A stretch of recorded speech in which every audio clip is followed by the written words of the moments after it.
বন্ধুসকল আপোনাৰো এনেকুৱা ধৰণৰ ধুনীয়া ধুনীয়া ড্ৰোন শ্বট বা ড্ৰোনৰ ভিডিঅ' বনাবলৈ মন যায় নেকি? যদিহে আপোনালোকৰ এনেকুৱা ধৰণৰ ধুনীয়া ধুনীয়া ড্ৰোনৰ ভিডিঅ' বনাবলৈ মন আছে আৰু আপুনি টকাৰ অভাৱত বা যিকোনো কাৰণত এটা ড্ৰোন কিনিব পৰা নাই, কাৰণ ড্ৰোনবোৰ যথেষ্ট দামী হয়, ড্ৰোন এটা কিনিবলৈ হ'লে যথেষ্ট টকা পইচাৰ প্ৰয়োজন। কিন্তু চিন্তাৰ কোনো কাৰণ নাই, আজিৰ এইটো ভিডিঅ'ত মই আপোনালোকক দেখুৱাম যে এটা দামী ড্ৰোন বা ড্ৰোন নোহোৱাকৈ আপুনি কেনেকৈ মোবাইলতে, হয় আপোনালোকে ঠিকেই শুনিছে যে কেৱল মোবাইল ফোন ব্যৱহাৰ কৰি এনেকুৱা ধৰণৰ ধুনীয়া ধুনীয়া ড্ৰোন শ্বট ল'ব পাৰিব, অৰ্থাৎ ড্ৰোনৰ ভিডিঅ' ল'ব পাৰিব। তেনেহ'লে দেৰি নকৰি আৰম্ভ কৰিছোঁ আজিৰ ভিডিঅ'টো। বন্ধুসকল, আপোনালোকেও যদি এনেকুৱা ধৰণৰ ধুনীয়া ধুনীয়া ড্ৰোন শ্বট ঘৰতে বহি আপোনাৰ মোবাইলৰ পৰাই ল'ম বুলি ভাবিছে, তেনেহ'লে আপুনি এটা কাম কৰিব লাগিব, গুগলৰ প্লে ষ্ট'ৰত যাওক আৰু ইয়াৰ পিছত আপোনালোকে ইয়াত গৈ চাৰ্চ কৰিব EARTH আৰ্ট বুলি চাৰ্চ কৰিব আৰু চাৰ্চ কৰাৰ লগে লগে চাওক আপোনালোকৰ সন্মুখত এনেকুৱাবিলাক বস্তু আহিব আৰু যিটো চাওক এইটো গুগল আৰ্থ দেখা পাব, এইটো গুগল আৰ্থ। এই এপ্লিকেশ্যনটো আপোনালোকে ডাউনলোড কৰি ল'ব লাগিব, অৰ্থাৎ ইনষ্টল কৰি ল'ব লাগিব। মোৰ ইনষ্টল কৰা আছে, গতিকে ইয়াৰ পৰা আপোনালোকে যিটো ড্ৰোন শ্বট সেইটো ল'ব পাৰিব। আৰু ইয়াৰ কাৰণে আপোনালোকে আন এটি বস্তু ডাউনলোড বা ইনষ্টল কৰি ল'ব লাগিব, সেইটো হ'ল স্ক্ৰীন ৰেকৰ্ডাৰ। যিকোনো স্ক্ৰীন ৰেকৰ্ডাৰ আপোনালোকে ল'ব পাৰে।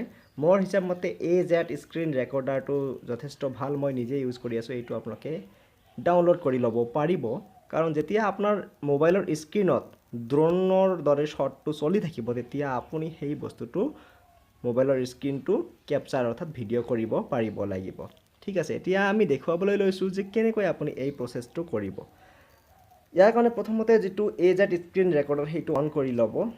এইটো AZ অন কৰি লোৱাৰ পিছত এইবাৰ আপোনালোকে যিটো গুগল আৰ্থ এপ্লিকেশ্যন ইনষ্টল কৰি লৈছে সেইটো অ'পেন কৰিব।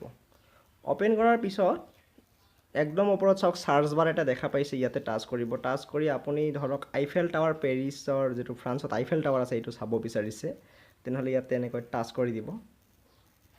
টাচ কৰিলে আপোনাক এনেকৈ আইফেল টাৱাৰলৈ লৈ যাব। ঠিক আছে, যদিহে আপুনি বেলেগ বস্তু চাম বুলি ভাবিছে, ধৰক মই এইবাৰ খ্ৰাইষ্ট ৰেডিমাৰ চাম, তেনেহ'লে আপুনি ইয়াতে নামটো লিখি দিব, খ্ৰাইষ্ট ৰেডিমড চাৰ্চ, এনেকৈ আপোনালোকে লিখি দিব। লিখি দিয়াৰ লগে লগে আপোনালোকক এইটো লোকেশ্যনত লৈ যাব। ঠিক আছে, যদিহে আপোনালোকে আৰু বেলেগ বস্তু চাব বিচাৰিছে, তেনেহ'লে সেইটো আপোনালোকে ইয়াতে মাৰি দিব পাৰে। ধৰক এটা খ্ৰাইষ্ট ৰিডিমাৰ এটা ষ্টেচু যিটো আছে, মূৰ্তি, সেইটো যদি আপোনালোকে চাব বিচাৰিছে, খ্ৰাইষ্ট ৰিডিমাৰ লণ্ডনত যিটো আছে সেইটো যদি আপোনালোকে চাব বিচাৰিছে, সেইটো এনেকৈ চাৰ্চ কৰিলে আহি যাব বস্তুটো। মুঠৰ ওপৰত যিকোনো বস্তু আপোনালোকে ইয়াৰ পৰা এনেকৈ চাব পাৰিব। এতিয়া জনাবলৈ লৈছোঁ, কেৱল চালেই নহ'ব, আপোনালোকে ইয়াৰ পৰাতো ড্ৰোন শ্বট ল'ব লাগিব, হয়নে নাই? কেনেকৈ ল'ব? ঠিক আছে, এইবাৰ মই আপোনালোকক দেখাবলৈ লৈছোঁ ৰোমান কলচিয়াম। মই ৰোমান কলচিয়ামৰ শ্বটটো কেনেকৈ লৈছিলোঁ এইটো চাওক, কলচৰ ৰোম মেট্ৰপলিটান চিটি, এইটো ইটালীৰ, এইটো চাওক আহি আছে। এনেকৈ আপোনালোকক লৈ যাব, এইটো চাওক। ইয়াৰ পিছত এনেকুৱাকৈ আপোনালোকৰ সন্মুখত ওলাব। ঠিক আছে, ইয়াৰ পিছত আপোনালোকে এইটো এডজাষ্ট কৰি ল'ব, এনেকুৱা ফটো যেনেকৈ জুম ইন জুম আউট কৰে। এডজাষ্ট কৰি লোৱাৰ পিছত আপোনালোকৰ সন্মুখত এইটো চাওক, যিটো 3D বুলি লিখা আছে, এইটোত আপোনালোকে টাচ কৰিব। ইয়াৰ আগতে যদিহে আপোনালোকৰ মোবাইলত স্থানৰ নামবিলাক ওলাই আছে, তেনেহ'লে এইটো তিনিটা আঁচ আছে, ইয়াতে ক্লিক কৰিব। ক্লিক কৰাৰ পিছত যিটো মেপ ষ্টাইল দেখা পাইছে, ইয়াত ক্লিক কৰিব।